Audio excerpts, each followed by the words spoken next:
In the depths of the Russian winter, the Ural Mountains rise like a frozen spine across the landscape. It is January 1959, and 9 young hikers are about to step into history, not as heroes of a grand adventure, but as the central figures in one of the most haunting mysteries of the 20th century. They were students and graduates of the Ural Polytechnic Institute, a close-knit group bound by a love for the wild and a mastery of winter survival. Their leader, Igor Dyatlov, was only 23 years old, but his reputation for meticulous planning and unwavering discipline was unmatched. He had assembled a team of 8 others: Zinaida Kolmogorova, Yuri Doroshenko, Ludmila Dubinina, Yuri Krivonishenko, Alexander Kolevatov, Rustam Slobodin, Nikolai Thibault-Brignoles, and Semyon Zolotaryov. Their goal was Mount Otorten, a peak whose name in the local Mansi language meant "don't go there." The route they chose was classified as Category 3, the most difficult, a test of endurance against temperatures that could plummet to 40 degrees below zero. Armed with skis, heavy tents, and a spirit of Soviet resilience, they documented their journey with cameras and journals, capturing moments of laughter and camaraderie. They were prepared for the cold, for the snow, for the physical strain. But they were not prepared for what was waiting for them on the slope of a mountain the locals called Kholat Syakhl, Dead Mountain. The expedition represented the pinnacle of Soviet youth adventure, a testament to human endurance against the brutal forces of nature. The expedition began with optimism. Photographs from their early days show the group smiling, posing in the snow, and resting in log cabins along the way. They navigated frozen rivers, traversed icy ridges, and pushed deeper into the wilderness. By late January, they had reached the edge of the forest, where the trees gave way to the open, windswept slopes of the northern Urals. This was the threshold. Beyond it lay only snow, rock, and the sky. On February 1st, the group made a decision that would later puzzle investigators. Instead of continuing through a nearby pass to seek shelter from the wind, they began to ascend the slope of Kholat Syakhl. Perhaps they wanted to test themselves. Perhaps they wanted to practice night navigation.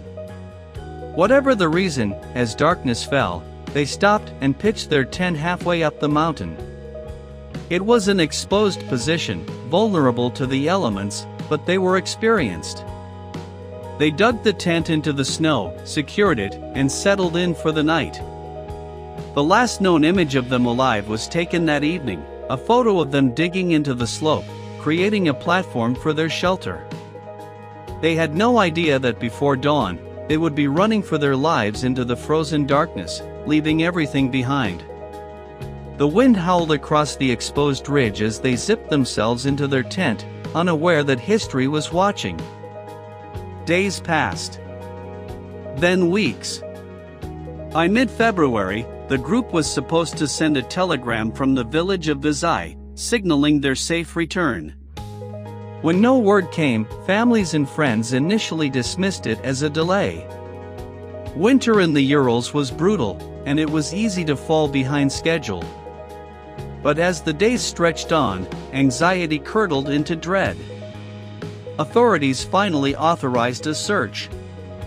Students, experienced guides, and eventually military units fanned out across the vast, frozen wilderness. They battled deep snow, howling winds, and whiteout conditions. For weeks, the mountains yielded nothing. Then, on February 26, a search party spotted something on the slope of Kholat Syakhl. It was a tent. But it was not standing proud and secure. It was collapsed, partially torn, and half buried in snow. As the rescuers approached, a chilling realization set in. The tent had been slashed open from the inside. And inside, neatly arranged, were all the possessions the hikers would need to survive: warm boots, heavy coats, woolen hats, cooking supplies, and enough food for weeks. It was as if they had simply vanished into the night, leaving behind the very tools that could have saved them. The scene was so bizarre that experienced rescuers stood in stunned silence, unable to comprehend what they were seeing. The scene outside the tent was even more perplexing. Leading away from the torn opening was a trail of footprints. They did not scatter in panic. They did not run in chaotic directions.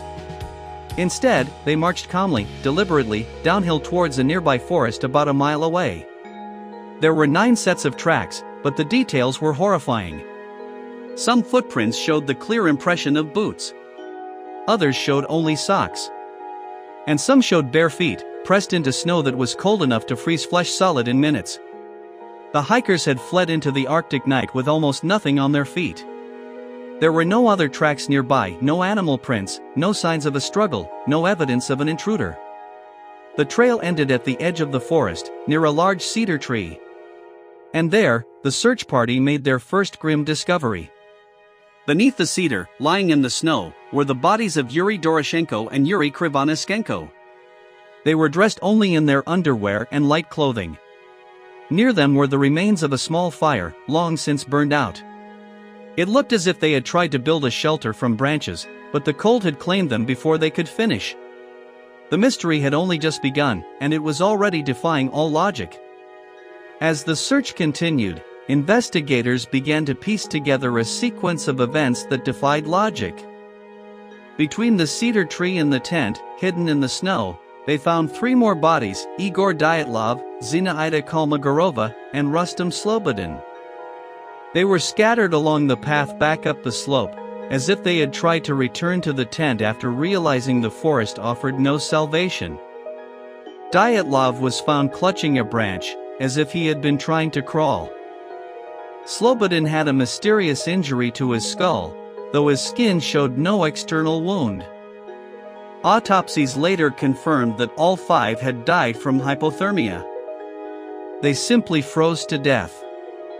But the positions of the bodies raised impossible questions. Why did the group split up? Why did some stay near the fire while others tried to climb back through the deadly cold? And most disturbingly, why did they leave the tent in the first place, abandoning warmth, clothing, and shelter? The answers, it seemed, lay deeper in the forest, where the remaining 4 hikers were still missing, hidden beneath the melting snow, waiting to reveal a darker truth that would shock the world and defy explanation for decades to come. Spring arrived, bringing with it the thaw. In early May, as the snow receded, searchers finally located the remaining 4 hikers: Ludmila Dubinina, Alexander Kolevatov, Nikolai Thibault-Brignoles, and Semyon Zolotaryov. They were found in a ravine deep within the forest, buried under several meters of snow.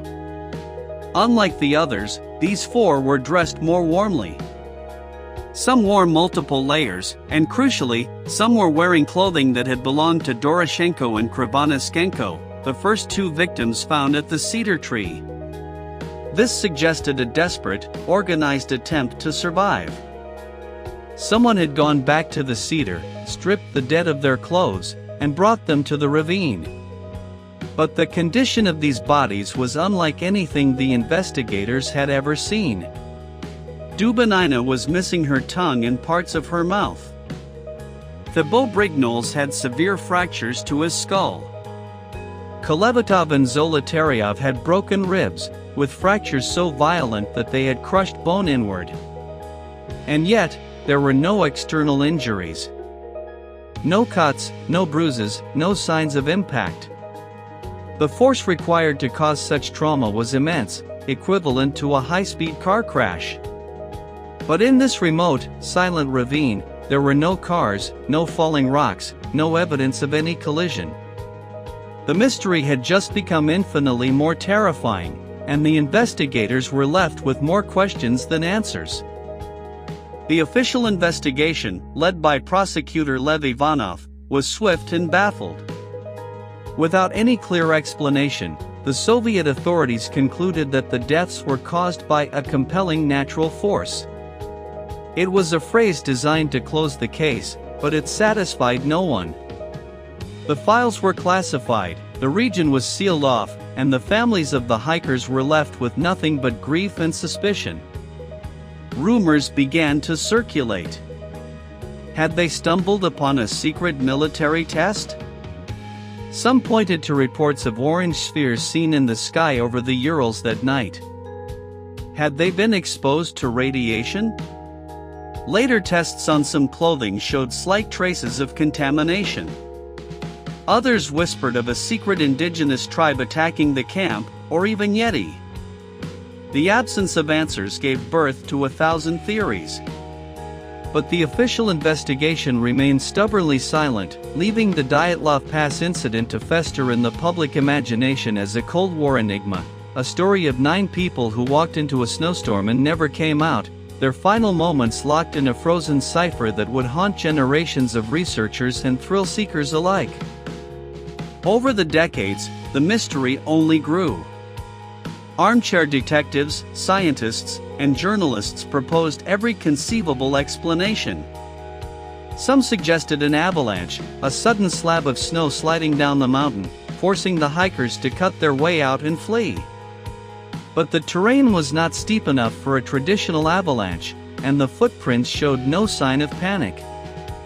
Others proposed infrasound, a low-frequency hum generated by wind passing over the mountain ridges, which can induce panic and hallucinations. Perhaps the hikers were driven mad by an invisible sound and fled in terror.